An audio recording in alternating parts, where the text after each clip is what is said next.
Good morning, viewers. This is Abhilash. Welcome to Limitless Life. Today we will be spending a lot of time with Dominar 400. Grand Bajaj Trichur showroom is giving us access to Dominar 400, the most awaited bike.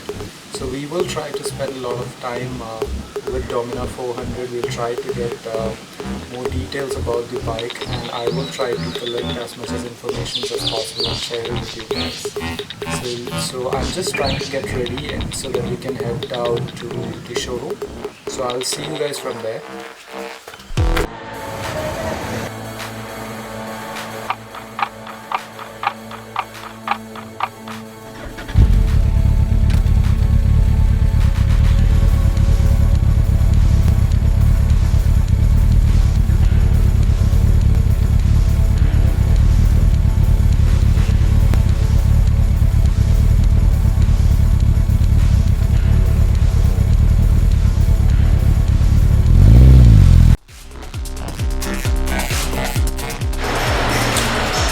Alright guys, we are at the Bajaj Dominar show, so we got the opportunity to test drive the Dominar.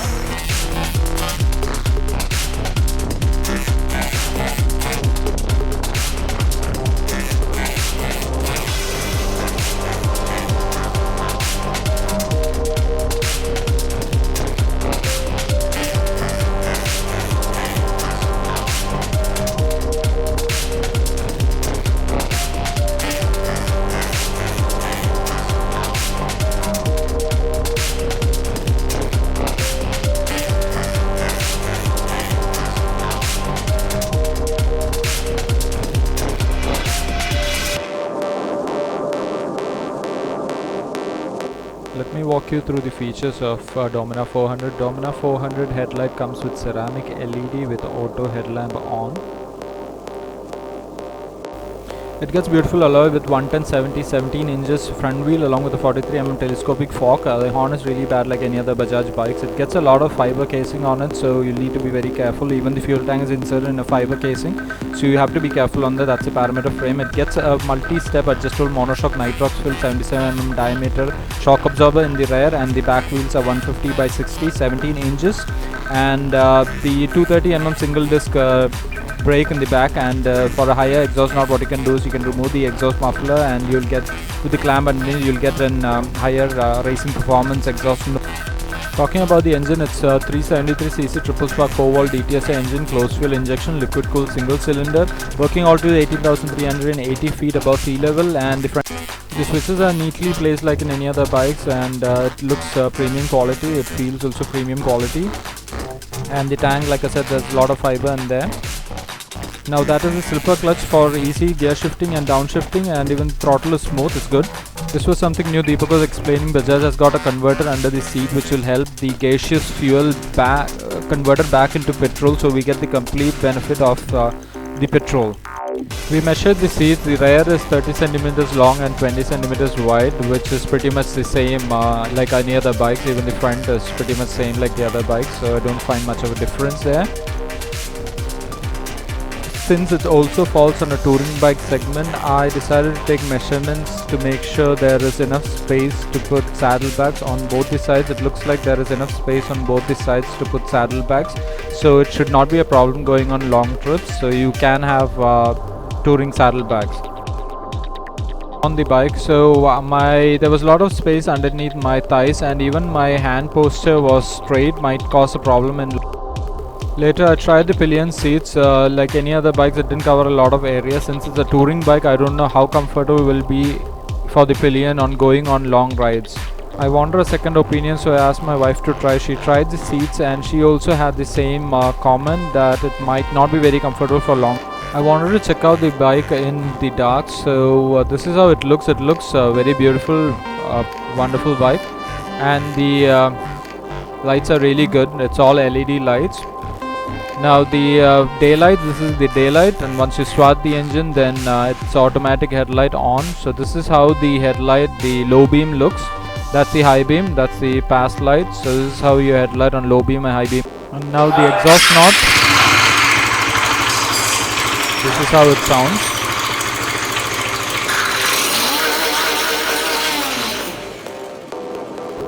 Moving on to the meter console, this is how the meter console looks. It's got a fuel meter, it's got a time, odometer, tachometer, RPM meter, and speedometer. My only concern was, can the light be adjusted? The answer was no, because on long rides it might cause a little disturbance. Now that's the neutral light, doesn't have a gear light, and the oil low light. Coming on to the warning light console on the tank, that's the Bajaj logo. Then we have the ABS, the battery, the temperature, the side stand, and the ABS. The other thing is, if your side stand is put on, and if you switch on the engine and put it in the first gear, then the engine would shut down. So that is how the technique is on this bike, which is safer. Now it was time to go on test drive, so I got the bike outside. The bike looks pretty good, and it is quite heavy. It's about 182 kilos, like explained in the beginning. Switched on the bike, and I was putting my first gear, and then I heard the sound which like this. I don't know why the sound is, but Deepak explained because of the high torque, that is why it sounds like this on the first and the second gear. And moving forward, the bike, once that's the LED indicator. While riding, you don't even feel the weight of this bike. It is a well refined engine. I really like the engine, and the seating posture all looks very sporty.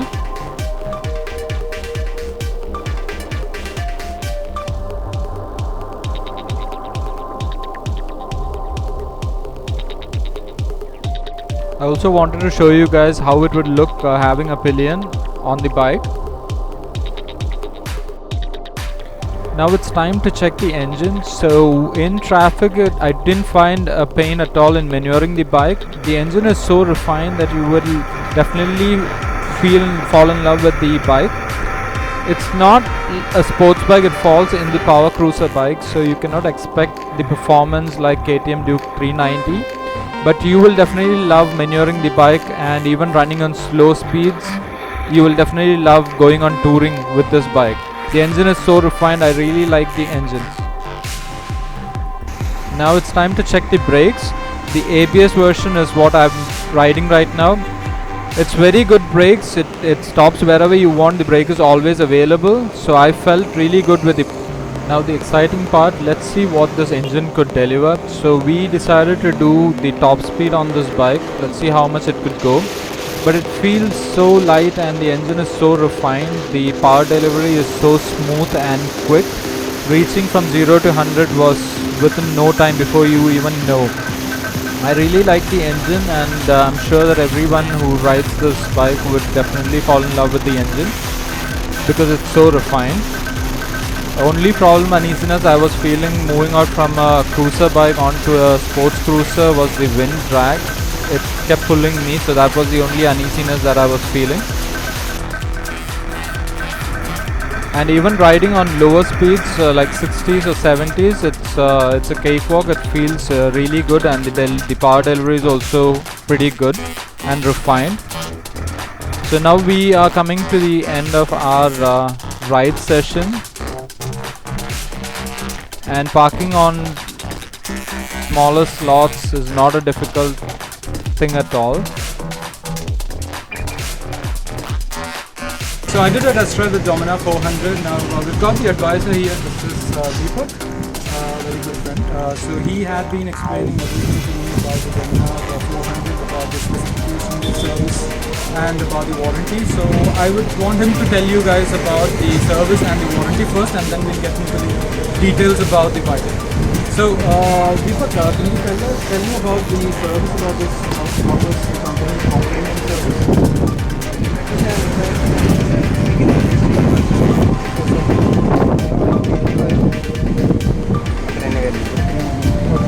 Next service for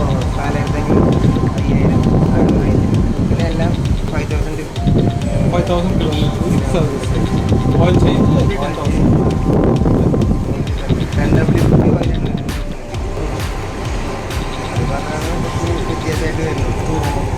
So first service is normally American service incorporated chain tensioning, oil change,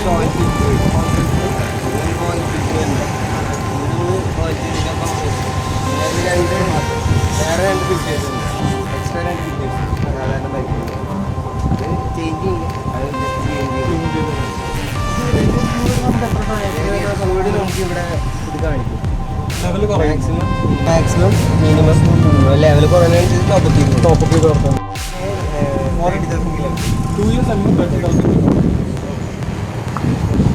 എത്ര വണ്ടി പോയി കഴിഞ്ഞു? 34. എന്താണ് വണ്ടി launch ചെയ്യുന്നത്? On road ഈ വീക്കിൽ പിന്നെ ഇതിൻ്റെ സ്പെഷ്യാലിറ്റീസ് പറഞ്ഞു. നമുക്ക് ഈ ഒരു പാരാമീറ്റർ ഫ്രെയിം കൊടുത്തിരിക്കുന്നത് നമുക്ക് വണ്ടി അത്രയും സ്റ്റെബിലിറ്റി കിട്ടും. 182 കിലോ വിത്തൗട്ട് ഫ്യൂവൽ വെയിറ്റ് വരുന്നുണ്ട്.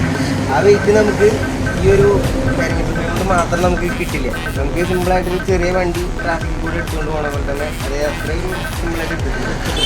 പിന്നെ നമുക്ക് അതേപോലെ തന്നെ കൺട്രോളിനായിട്ട് ഈ ഒരു സ്റ്റാമ്പ്ഡ് മെറ്റൽ സിംഗാം എന്ന് പറയുന്നത് ഈ ഒരു പോർഷൻ ഉണ്ടായിരുന്നു. അതെ, ആ ഒരു സിംഗാം എന്ന് പറയുമ്പോൾ നമുക്ക് വണ്ടി കോർണേഴ്സിലാണെങ്കിലും ചെയ്യാൻ എളുപ്പമായിരിക്കും. കോർണേഴ്സിലാണെങ്കിലും ഹൈവേയിലാണെങ്കിലും നമുക്ക് വണ്ടി നല്ല സ്റ്റെബിലിറ്റിയോട് കൂടി റോട്ടിൽ കിട്ടും. നമുക്ക് കൺട്രോളിനായിട്ടുള്ള സ്ലിപ്പർ ക്ലച്ചാണ്. ഈ ഒരു സിംഗാമും സ്ലിപ്പർ ക്ലച്ചും കൂടി ആകുമ്പോൾ നമുക്ക് വണ്ടി കോർണേഴ്സിൽ ഡൗൺ ഷിഫ്റ്റ് ചെയ്യുമ്പോൾ ബാക്ക് വീൽ സ്കിഡ് ആവുക ഇഷ്യൂസ് ഒന്നും ഈ സാരി കാർഡ് എന്താ ഇങ്ങനെ കൊടുത്തിരിക്കുന്നത്? ഈ സാരി കാർഡിൻ്റെ ഇതുകൊണ്ട് എന്താണ് ഗുണം വരുന്നത്? സാരി കാർഡ് അല്ലേ അത്? സാരി കാർഡിന് പക്ഷെ അതുകൊണ്ട് എന്താ കമ്പനി ഉദ്ദേശിക്കുന്നത്? അത് ചവിട്ടാൻ സ്ഥലമില്ല, ഇങ്ങേക്കും കൂടി ഇല്ല. സാരി കാർഡ് കാണുന്ന ഒരു നിയമം. Given us a very good review about the bike. It's already taken us through the whole process of the bike. You know, if anybody is interested in buying, Grand Store is always available here, and Deepak is a very helpful guy, so he will definitely give you enough support in buying the bike. So thank you so much, Deepak, for explaining the whole thing. So we will see you soon with another bike. So now it's time to get going with our bike. So we're done with the Dominar review, Dominar 400. So that is Dominar 400. So that is Dominar 400. We spent quite some time with the bike. It was a very good bike. I like the bike. The engine refinement is done very well, and you won't even feel that it's a Bajaj bike. I really like the engine, and since it falls on a power cruiser segment, I don't understand this concept of power cruiser. Maybe it's that the company wants to make sure that there's bikes available on all the segments. Normally the cruising bike needs a lot of power in order to go on long trips, but this bike, I feel that this bike is more inclined towards the power side, which is the sports bike side, because few things that I found was not very convenient for going on long tours or long rides, because the pillion seat, I don't think you can have a pillion going on this bike for long trips, because it is not very convenient. A single rider, yes, you can go on long trips. There is enough space to put your luggage, saddlebags. There is enough space in the bike to put all of that, and you have a lot of power. I definitely like that, having a lot of power. I would prefer this engine on Avenger, but yeah, I heard that they are coming up with 400cc Avenger, so looking forward to that. Maybe it's because I've been riding a cruiser bike, maybe my preference have changed right now, but the bike is very good for sports and for fast rides. The pillion, I checked with my wife about her opinion on sitting behind. She said it feels very unsafe sitting behind the bike, which is in a way it's an advantage and a disadvantage, because of the power. When the throttle response is so high, if the pillion is not holding on to the rider or to the lever on side of the seats, they will definitely fall off. So especially women needs to be careful on this bike going on tours or going on rides. And seating, it is very difficult for women to sit behind. She said it was very inconvenient to sit behind, and she does not think that she can do a long tour on this bike, because there isn't enough cushion behind, and because of this throttle response, there's nothing holding. It feels very unsafe. But the advantages are this bike is the main advantage I would say is the engine. The engine is really good. The gearbox, like I said, the first gear, second gear, there is a lot of noise. I don't know, for whatever reason it feels very inconvenient. Apart from that, I would say this bike is a very good bike. The design is very good. Overall, the bike is really good bike. But touring aspect, my preference would be I would not be doing much of a touring on this bike if I was supposed to be doing touring on this bike. I prefer not to do that. So thank you so much guys. I hope this was very helpful, and share your thoughts, and like always please do subscribe, and I will see you soon with a new video. Well, thank you so much.